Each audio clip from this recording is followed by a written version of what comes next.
Let's start this video with homeostasis.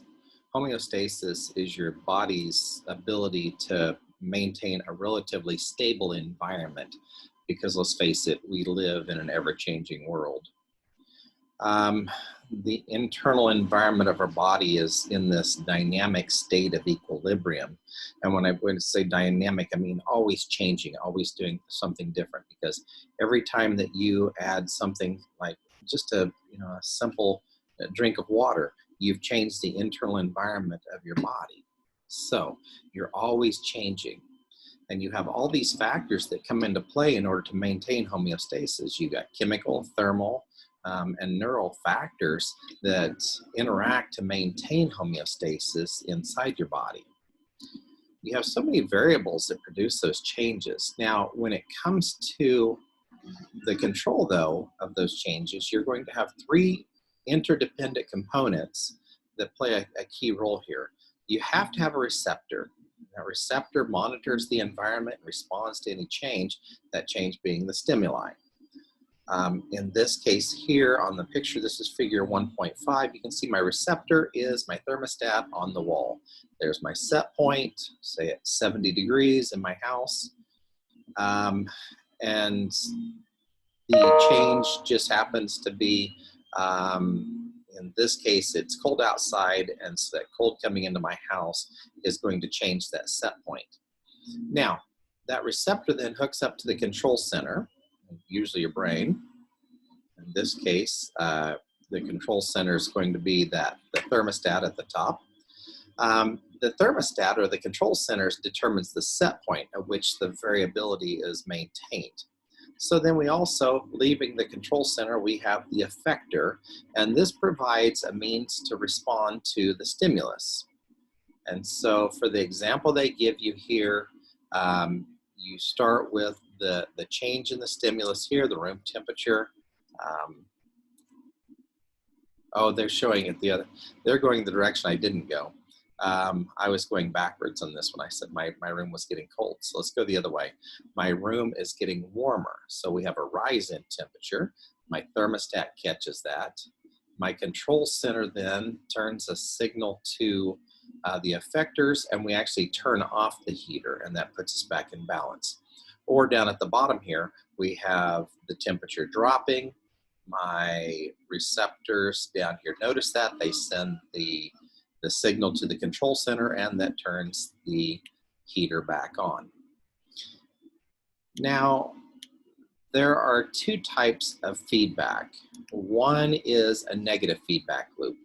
In a negative feedback loop or negative feedback system, the output, what we do, say down here, this heater's going to heat up the room. So that's the output.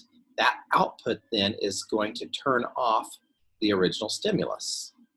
So regulation of room temperature, in this case, is a negative feedback loop. So whatever we do here at the effector stops it. So that's a negative feedback loop. The other type of feedback loop is a positive feedback loop. They give you the example of a broken blood vessel. Now, in a positive feedback loop, the output enhances or exaggerates or causes more of the original stimulus. So, just taking you through this one, we have a break or tear in my blood vessel, and that initiates the cycle.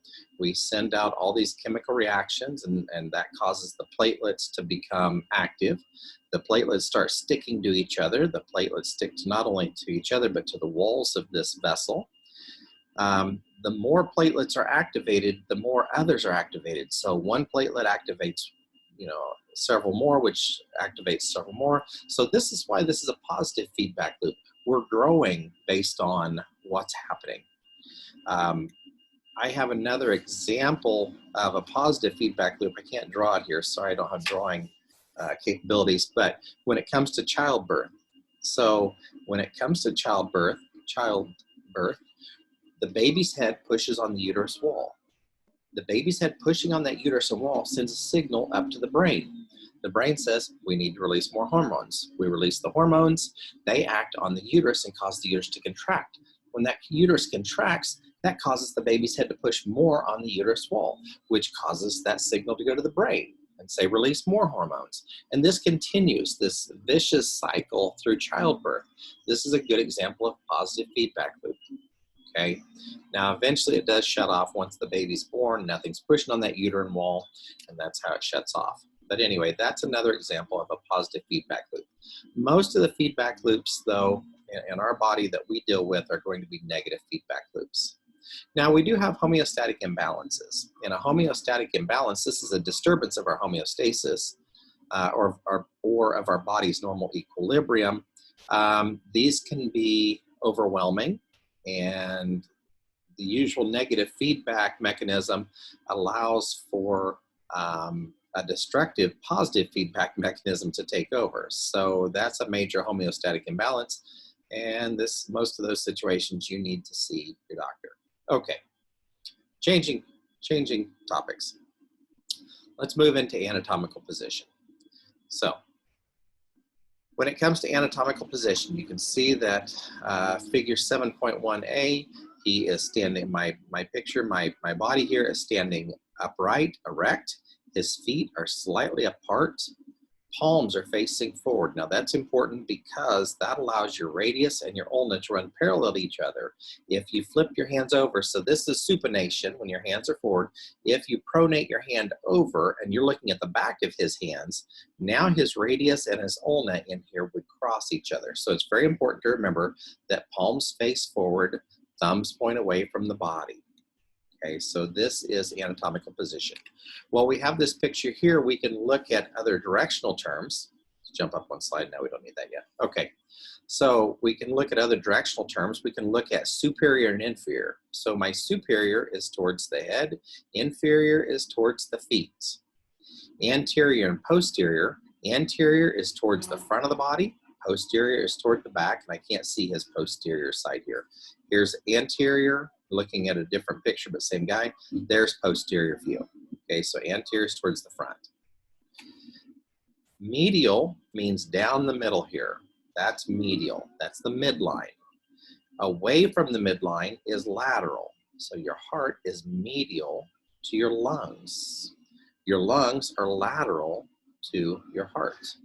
We even use this in some really small terms. You have lateral and medial bones in your hands, and you've got lateral and medial tubes running through your body. So don't think of always just big stuff, okay? It just simply means toward the midline or away from the midline. There's also an intermediate. Intermediate's funny. It's between more lateral and more medial. That makes no sense to me, but it's a term that we use, so work with this. Okay, proximal and distal are my next two terms.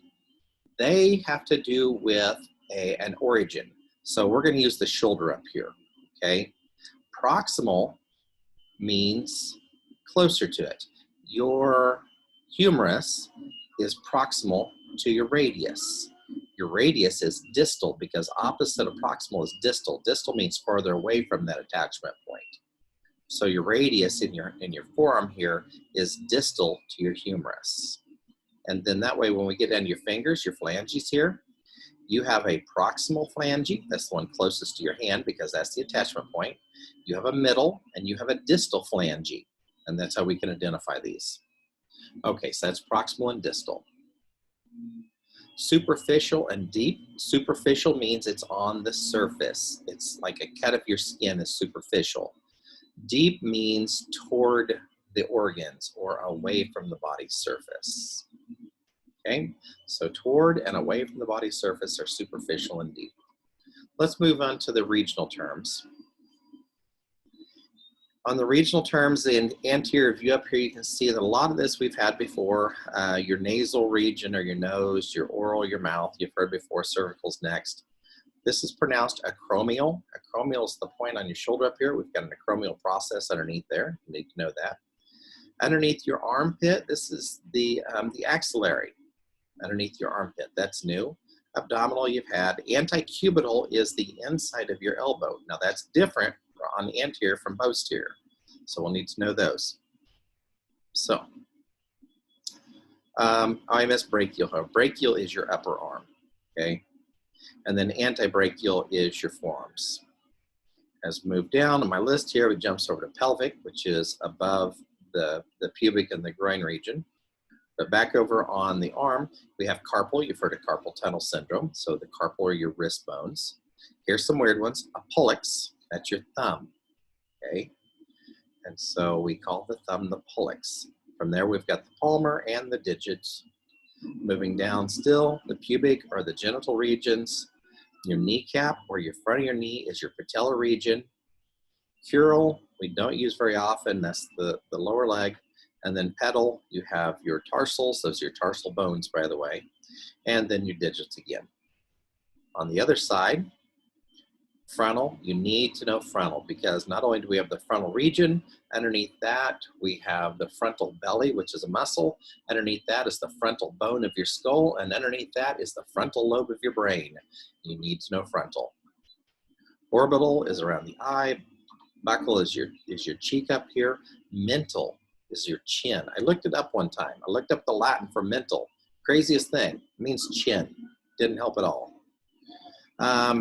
Sternal is your sternum. We know sternum, that's the bone underneath. Thoracic, if you've ever heard of a thoracic surgeon, that's someone who works within the chest cavity. Mammary is breast. Umbilical, it's your belly button or navel. Coxal, that's a different one. Outside of your hip out here is a coxal. This one's important, inguinal, because you'll later see we have an inguinal canal that runs through there. So you do need to know inguinal, so it's the crease of the joint between your leg and your torso. On down, we have the femur underneath that, so that's femoral. Fibula is out here on the outside because fibula is lateral. The tibia is more medial. And then finally, remember we had pollex up here on the thumb. So when the toe down here, we have the hallux. So pollex and hallux. Okay, so that's the anterior. Posterior view, some of these we'll see that are similar. Otic means ear. You'll need to know that. Occipital, same situation as we had before. You've got the occipital bone. Underneath that, you have the occipital lobe of your brain. So you need to know that. There's the acromion again. We'll talk about the acromial. Vertebral goes down the middle of your spine. Scapular, that's over your scapula. You shouldn't have any problem with that. Brachial we've had. Dorsum means your back here.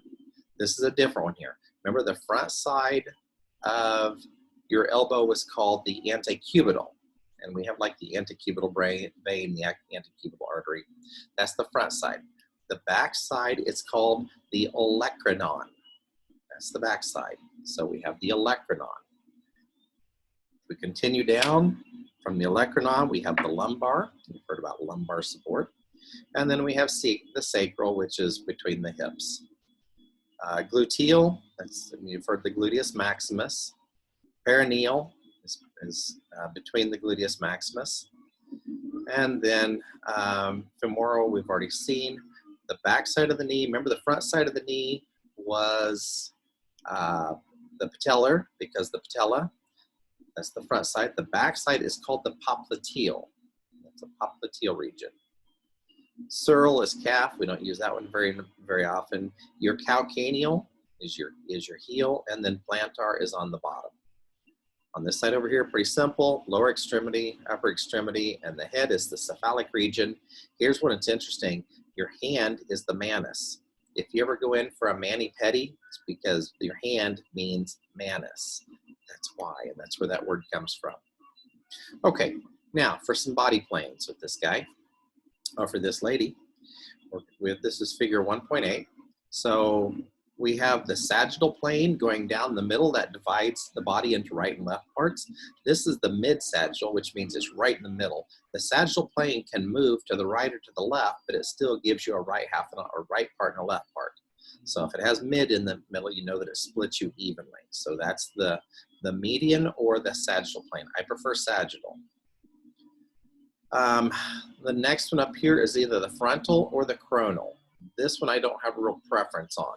This divides the body into anterior and posterior parts. That's pretty straightforward. And then finally, my third one down here is the transverse plane. This one here is showing pretty much going through the umbilical or the navel. But remember, all these planes can slide. This transverse can slide all the way down to our feet. And transverse means you're going to have a superior region and an inferior region. Now, if we cut the body at an angle, that would be considered an oblique cut, okay, or oblique section. Okay, let's keep moving. I know there's a lot of information, but I do want to finish this up.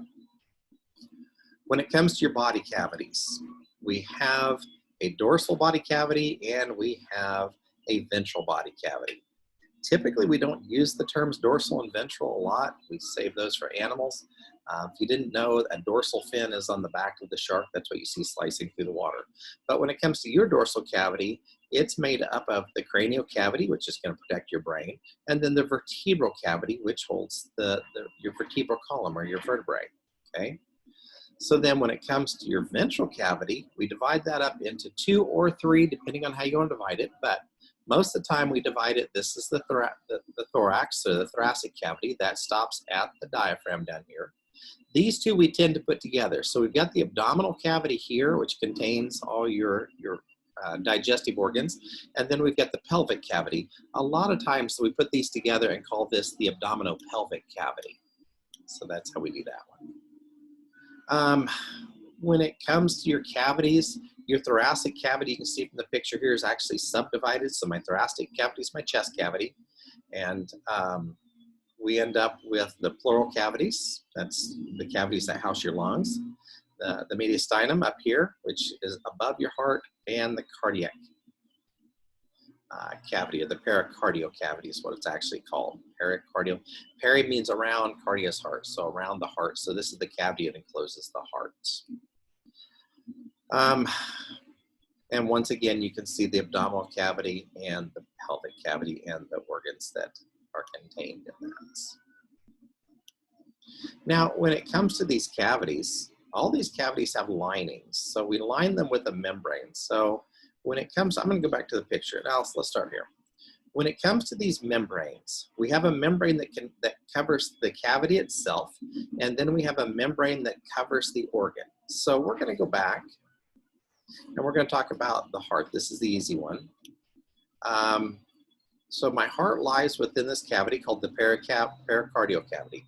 So the cavity itself is going to have a lining, and then I'm going to have a different lining on the heart. So I'm going to jump ahead 2 slides. So there's my, excuse me. There's my parietal pericardium. Parietal means it's the tissue on the cavity itself. Visceral, there it is. Visceral is the one that's on the organ. Okay, and if you notice, then we have all these spaces between the two. Between the parietal and the visceral, you have this space, and this is typically contains something called serous fluid.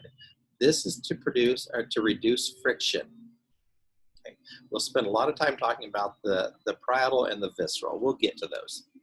Now, you do have other cavities of your body. Obviously, we've got an oral cavity, you've got a digestive cavity.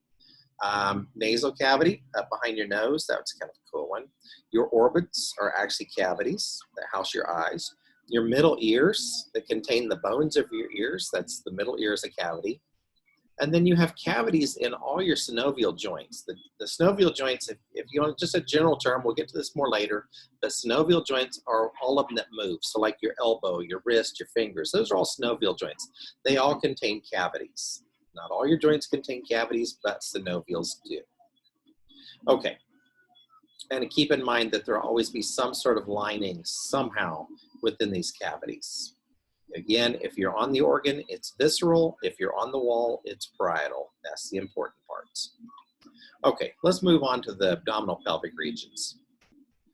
So this is a good way when you're identifying, trying to tell where something is.